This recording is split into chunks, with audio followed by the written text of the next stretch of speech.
Hello, everyone. It's me, Andrew. I'm here in Memphis, Tennessee at the Metal Museum, and I'm so excited and pleased and absolutely thrilled to be able to share with you something that has been in the works for the past couple months.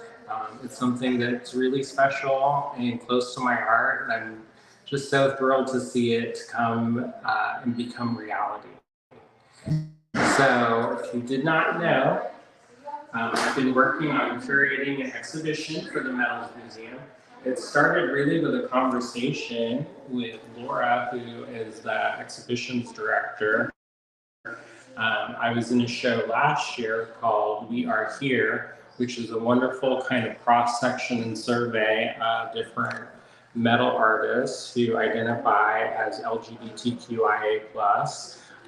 So we started talking, and I said, I hope this isn't the last, it's not a one off. And so we just kept in touch, and this kind of came to be, which is really exciting. And it's a small show, so just so you know. But I think there's a lot within it. And if you do get a chance, please, please, please come out. It's only up for 1 month only one. So come out and see this show if you can. There are from all over the world being represented. And we're just going to do a quick walkthrough, just a quick walkthrough. And we'll start with over there and then move counterclockwise. So this piece is by Matt Lambert. They're in Sweden right now. And this one is called Come to the Window. We'll be home soon. It's beaded work with dye sublimated aluminum. And what I really love about this is that there's kind of an iconography to it. That window shape is kind of like it's so indicative of like an architecture. And also that kind of, the blooms are kind of a daisy and ephemeral that are then transformed into a little bit, something that's going to be a little bit more permanent, which I think is such a lovely thing. And then as we walk our way over here, this is by Robin Andrews, who is a blacksmith, and they're currently in school. And this piece is called Lucas. The piece I had originally seen over there that kind of sparked my curiosity was of a succulent. And succulents are known for kind of weathering harsh terrains and kind of hard climates. And with this piece, they were working on a job. And this one, it kind of reminds me of like a protective shell, something that's kind of like a vessel that holds something very soft, even though it's metal, something that appears very soft and light and luminous. But it almost has like a creature feel to it. So I kind of like that in the sense that it's a little bit on the edge of fantasy, but it also has that kind of symbolic, kind of surrealist vibe. Up next, there's actually a selection of pieces. There's this ring, which is the Mokomagane ring. If you don't know what that is, it's a traditional Japanese technique of metalworking. So what they do is they layer the metal up on thin sheets and then manipulate that layer and then hammer it out. So it's an incredibly time-consuming process. There's also precious metals in there, and it creates almost a wood grain texture. And I love the ring because it's so iconographically a house and kind of a home. And it just speaks to me of like very, very definitively of what that is when you see it. Now with these ones, what I love about this is that the Mocha Magane almost has a melting pot kind of feel to it.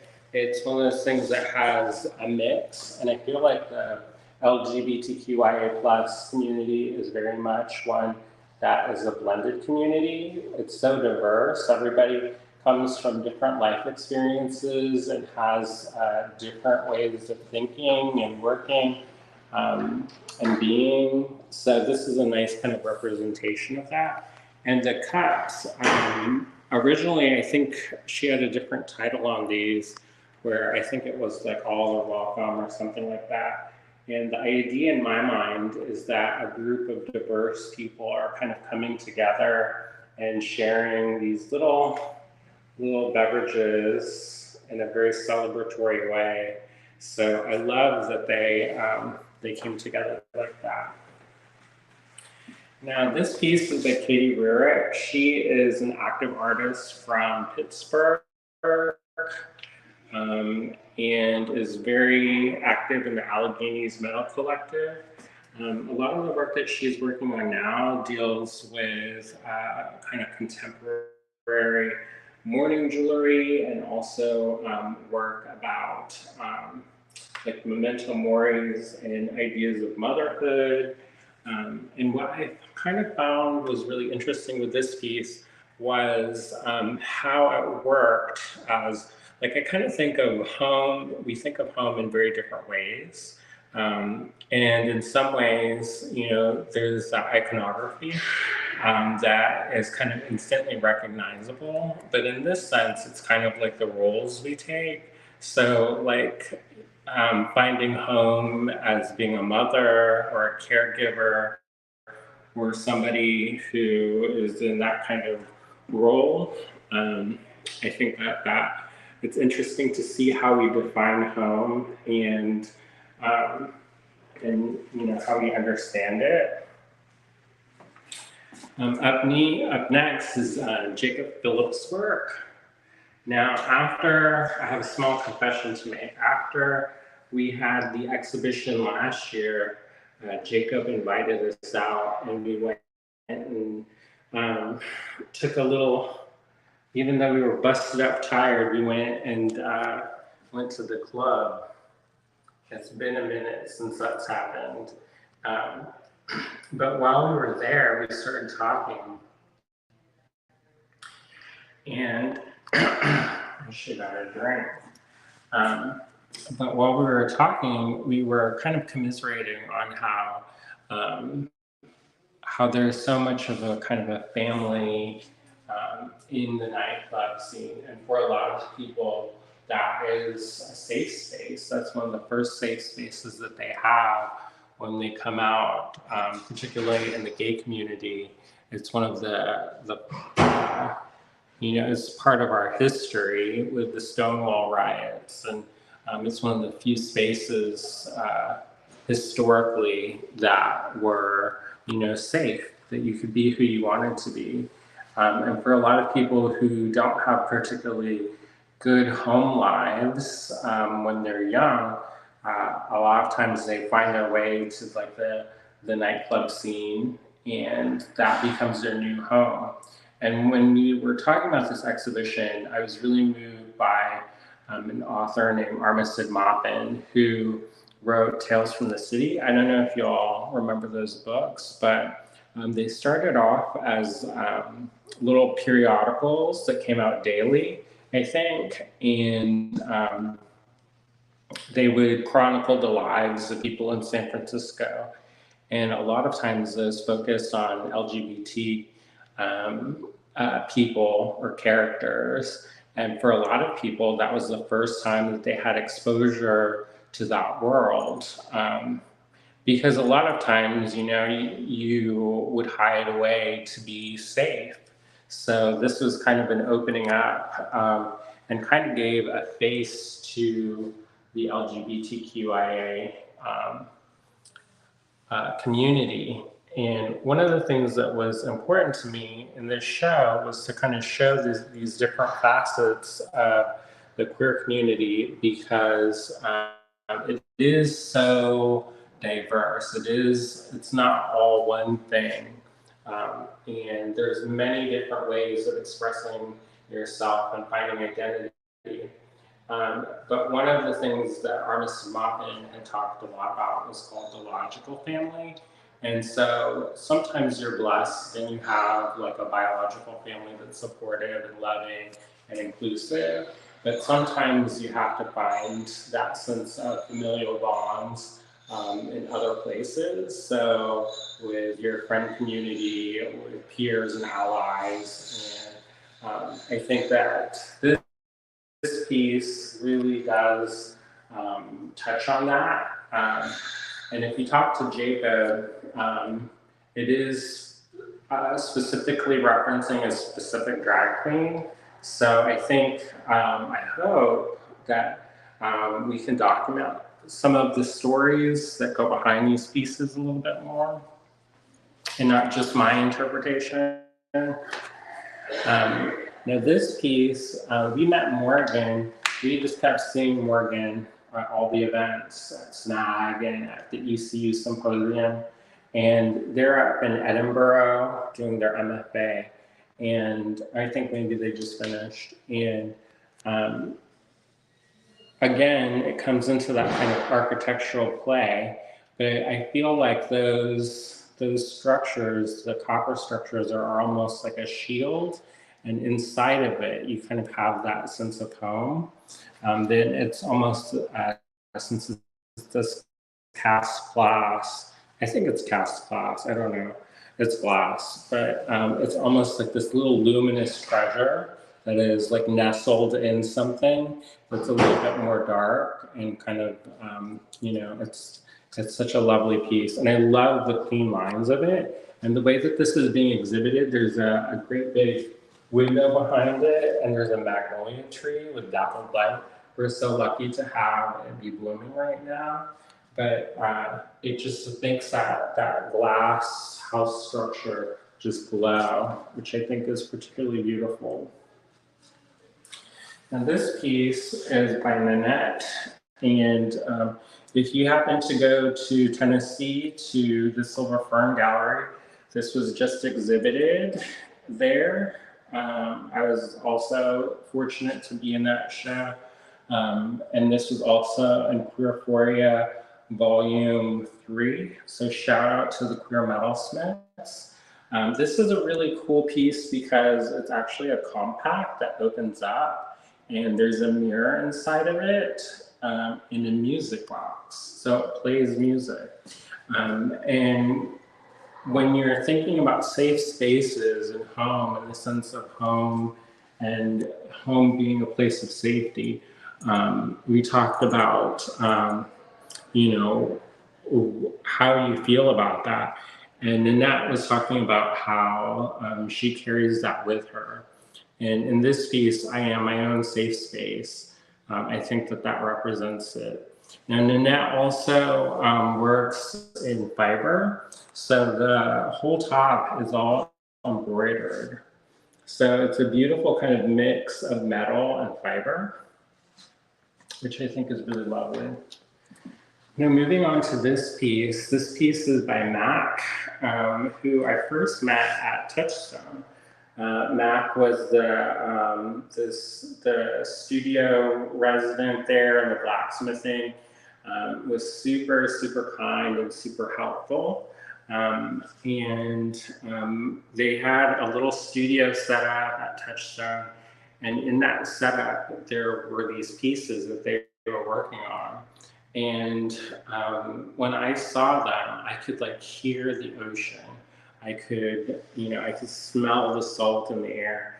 And I think that there's such whether or not you know anything about Mac and their work, when you see this work, it's so evocative of the island that they grew up on and that coastal community and kind of being a part of the ocean. And what I particularly love about these pieces is like the shadows. So when they're lit like this, it almost becomes like a language of feeling that you may not know how to read, but you can still feel and understand. Now, in this piece, if you're not familiar with their work, they have a company called Vagabond Metal Works, and they're mostly known for the masks that they make, but they also have these little Baba Yaga houses, which I think are particularly charming. And these ones are based off of the structure of a starling. So there's a lot of different things happening here. So one of the things that Casta's been kind of very open about is when they were younger, they talked a lot about housing insecurity and being homeless. And they recently talked about how it wasn't because they didn't have one home, but that the world was their home. But it is something that a lot of LGBTQIA plus youth experience. And unfortunately, that's something that still happens today, where people disown or kick out their children and they're left to fend for themselves. So I kind of thought that this was a lovely representation of having a home with legs so that you can, take it with you, wherever you go. It's like, it's got feet, it can travel, it's got wings, it can fly. But I also think that there's also this beautiful connection to fantasy, which I particularly love. But the idea of the Baba Yaga house is that it has chicken legs and it will ask you riddles and it will move away and you can't access the door unless you know the answer to the riddles. So I thought that was particularly lovely because it is something that has a protection in it. So it's not just that sense of freedom built in, but also the sense of protection, keeping something safe. I think also because they're starlings, I think starlings are one of the most beautiful birds. However, a lot of times they get a lot of flack for being an invasive species that were brought over. And I think a lot of times being a part of a marginalized community can feel like that. You can have the most beautiful plumage with iridescent oil slick feathers and beautiful modeling of spots and still be treated as if you don't belong. So I think that these are particularly lovely and work so well. Now with this piece was part of their permanent collection, and Fun Lola made this piece.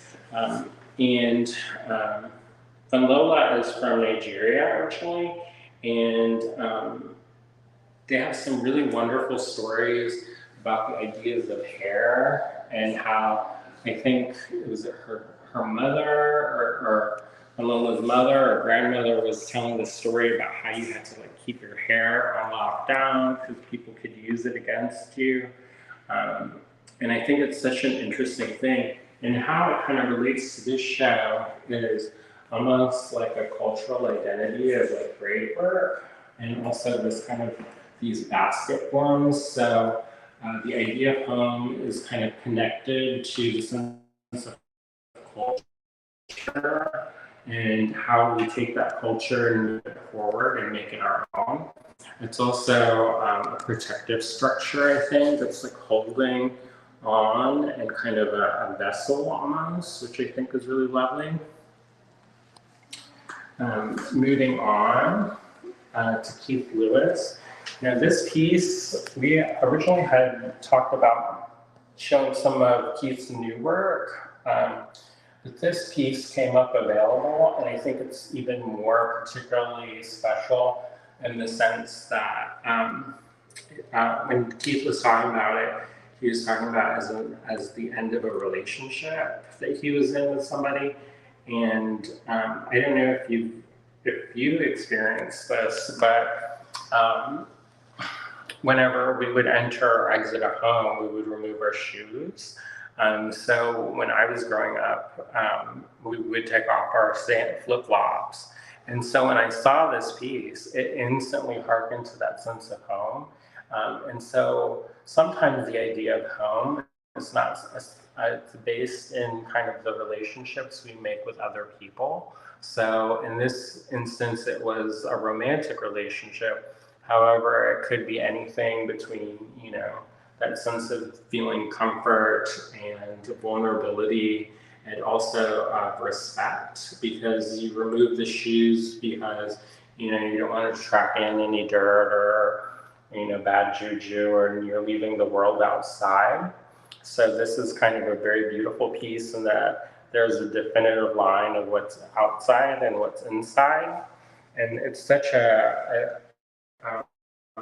if if you don't know Keith's work, he just came out with a book called Dead Souls, and it's a retrospective of some of his work, and it's just a beautiful, beautiful book. And if you don't know his work, it's very moving. He was one of the pioneers of sharing about the AIDS epidemic, and did it in such a narrative way. So he was creating pieces that were speaking to this particular aspect of the LGBTQ spectrum that was largely being ignored or wiped away, because a lot of people from that generation were being wiped out from illness. So this is kind of a living memorial, and kind of a benchmark that protects that. Now, with this new piece up next by Sulubi, one of the things that I find remarkable about Sulubi's work is that they create their own kind of cosmology.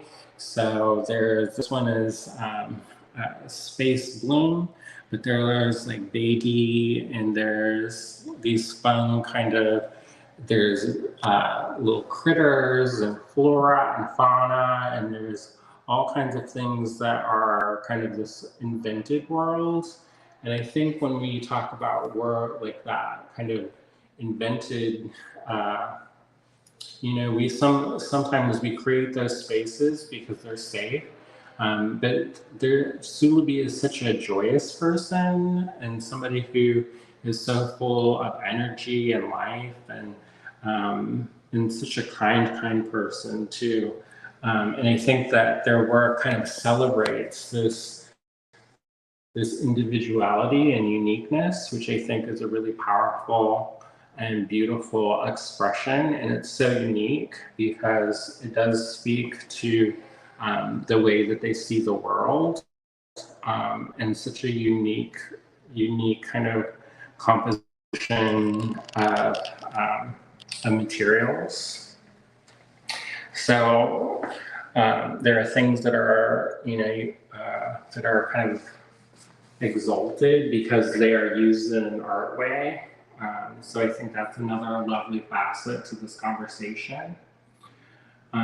And in the next piece, and the final piece in this exhibition, is from Joe Bennett. We met Joe at a SNAG convention, and we just really had a lovely conversation. And one of the things that I thought was lovely about this piece is that they used a lot of found materials in their work. So that those found materials, like the natural object, speaks directly to that sense of place, and to a sense of location, which I think is another really wonderful kind of connection. So I think that it's a way to say that this is a special place, this is a sacred space, this is a prayer of home and what it means to be, a person in this place. And then I'm going to leave you with a quote. We were kind of trying to figure out what quote to include. I actually asked Armistead Maupin's husband if he would give a quote, but that didn't work out. But I'm so glad that they selected this one because it does speak to my sense of home and kind of growing up. And it, we talked a little bit about whether or not I would include work on this show or not. And it's kind of one of those things where a lot of times that's not really something that is a common practice because you are putting in that work by selecting the different pieces and curating those pieces and finding them and kind of telling a story. I think with most good exhibitions, they ask a question and the pieces attempt to answer that question in their own unique and individual way. So for me, these are all kind of answers to the question of what it means to, what home means to the LGBTQ community, and particularly people who are artists, who are queer artists who work in metal.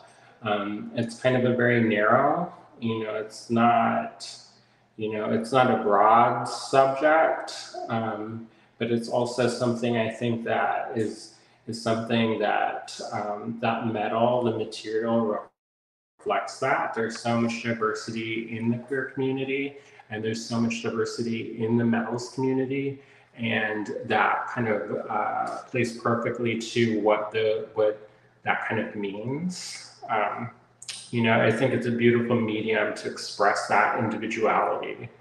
Now, here's something for all of you out there.